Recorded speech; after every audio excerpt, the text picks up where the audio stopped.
একটা কথা কি ভাই জানেন, যখন আপনি অনলাইনে থাকবেন তখন আপনার খোঁজার মতো মানুষ অবাধ থাকবে না, কিন্তু যখন আপনি অফলাইনে চলে যাবেন তখন আপনাকে খোঁজার মতো কেউ থাকবে না। এটাই বাস্তবতা ভাই। আমিও গিয়ে দেখছিলাম, আমাকে খোঁজার মতো কেউ ছিল না।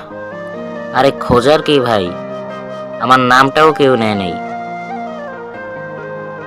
তাই তোমাদেরকে বলি, নিজের রাস্তা নিজে তৈরি করতে শিখো।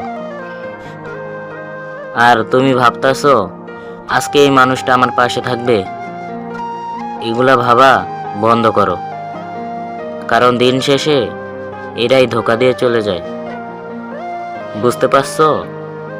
আর যদি আমার কথাগুলা ভালো লেগে থাকে তাহলে আমার ইউটিউব চ্যানেলটা সাবস্ক্রাইব করে দিও।